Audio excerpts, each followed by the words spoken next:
Hoy hablaremos sobre la arquitectura de von Neumann, presentado por Pedro Calixto, Misael Chávez, Iván Ferrer, Yasmín Palacios y Cintia Ochoa. Arquitectura de von Neumann.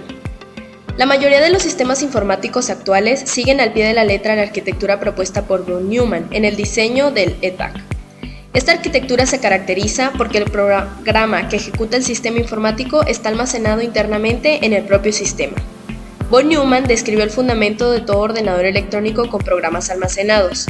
Describía cómo podía funcionar un ordenador con sus propias unidades conectadas permanentemente y su funcionamiento estuviese coordinado desde la unidad de control, el CPU. Aunque la tecnología ha avanzado mucho y aumentado la complejidad de la arquitectura inicial, la base de su funcionamiento es la misma y probablemente lo seguirá siendo durante mucho tiempo. La arquitectura de von Neumann define los siguientes elementos: unidad central de proceso, memoria principal, controlador de entrada y salida, buses. Unidad central de procesos. El CPU es el lugar en el que se procesa la información de acuerdo a las instrucciones del programa. El CPU de un sistema informático repite una serie de pasos en los que continuamente accede a la memoria para leer la próxima instrucción a ejecutar. Realiza lo que ordena la instrucción y vuelve a empezar. Cuando el CPU está implementado en un único circuito integrado, se llama microprocesador. En el CPU podemos distinguir unidad aritmético-lógica ALU, Arithmetic and Logical Unit.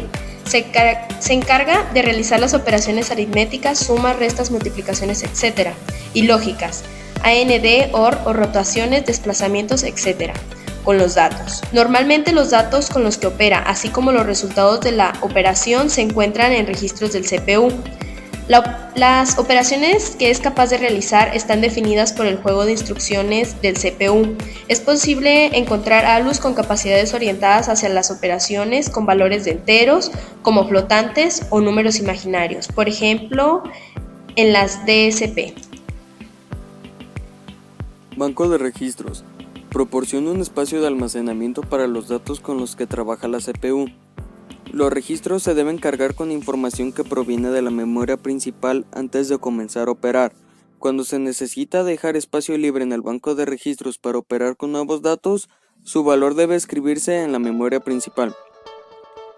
Operar con datos en el banco de registros es mucho más rápido que operar datos que se encuentran en la memoria principal. Por eso, cuanto mayor sea el banco de registros, se requerirán menos trasvases con la memoria principal y la tarea se realizará antes. Es posible que no todos los registros tengan las mismas características. Normalmente se distinguen entre registro de datos, guarda la información con la que se trabaja; registro de direcciones, guardan direcciones de memoria; registros de control, controlan el estado de la CPU; unidad de control.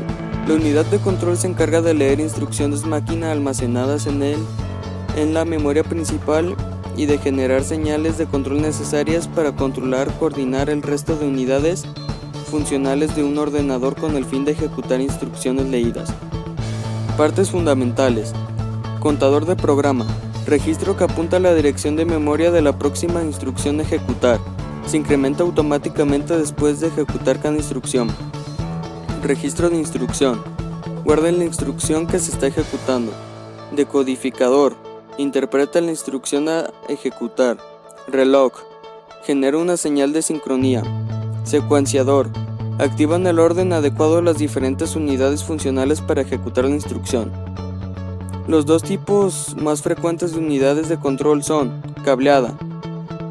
La lógica de las operaciones está implementada mediante hardware. Microprogramador. Se trata de una pequeña CPU en miniatura que puede programarse para realizar diferentes tareas. Son flexibles pero más lentas.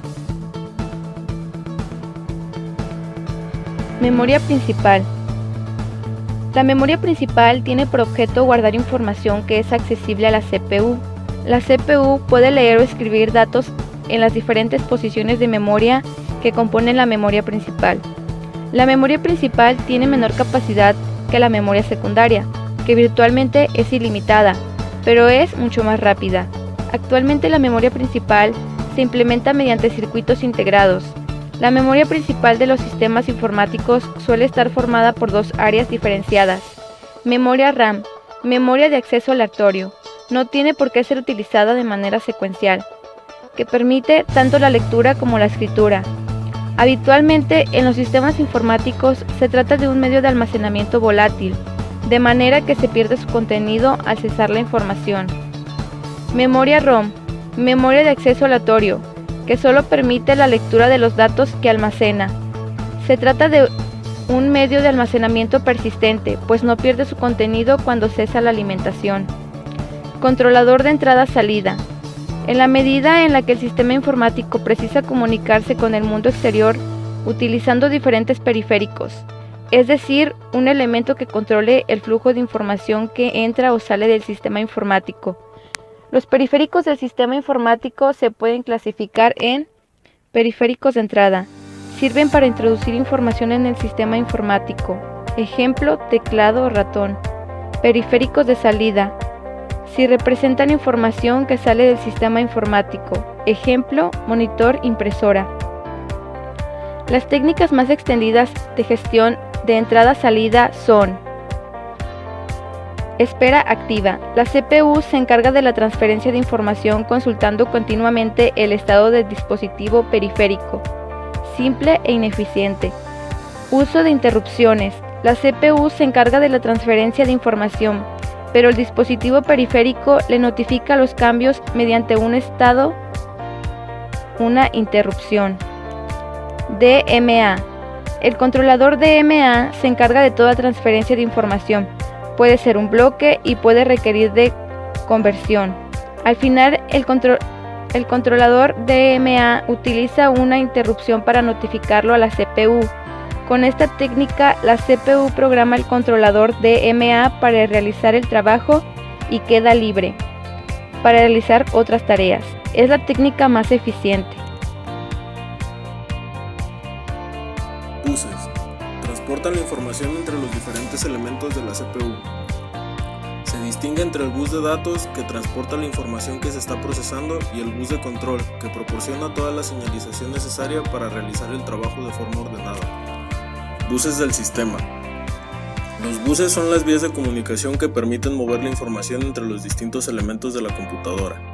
Desde el punto de vista electrónico, un bus es una serie de pistas que transportan información entre diferentes elementos. El número de líneas que tiene el bus determina el número de bits que se pueden transportar en paralelo. Los buses suelen ser elementos síncronos que funcionan gobernados por un reloj. Normalmente en cada ciclo de reloj se transporta un dato de 8, 16 o 32 bits según la anchura del bus. También existen buses que realizan dos operaciones en cada ciclo de reloj. Utilizan tanto el flanco de bajada como el flanco de subida. Fácilmente podemos calcular la cantidad máxima de información que puede transportar en un segundo. Simplemente necesitamos multiplicar la información que mueve en cada ciclo por el número de ciclos que tienen lugar en un ciclo. Si el bus fuese capaz de utilizar tanto el flanco de subida como el de bajada para transmitir información, se doblaría la capacidad útil. Bus de datos. Como su nombre lo indica, estos se encargan de transportar datos. Estos datos pueden ser la información que se está procesando o las instrucciones del programa que se ejecuta. Hay que recordar que en la arquitectura de von Neumann, el programa está guardado en el interior del sistema informático, codificado como información. El ancho en bits del bus de datos define el tamaño de la palabra del sistema informático. Habitualmente es en 8 bits, 16, 32 o 64. Bus de direcciones. El bus de direcciones se utiliza para indicar el origen o el destino de los datos. En el bus de direcciones se indica la posición de memoria a la que se está accediendo en cada momento. Puede tratarse de una dirección de la memoria principal o puede tratarse de una dirección de memoria en la que está mapeado un periférico. El ancho de bits del bus de direcciones determina el tamaño del espacio de memoria direccionable. Bus de control. El bus de control proporciona señales para coordinar las diferentes tareas que se realizan en el sistema informático. Algunas de las señales que podemos encontrar son CLK, frecuencia de reloj, CS, activa el chip a utilizar. Como se logró observar en el video, esta arquitectura es la base fundamental de lo que hoy conocemos como un ordenador moderno.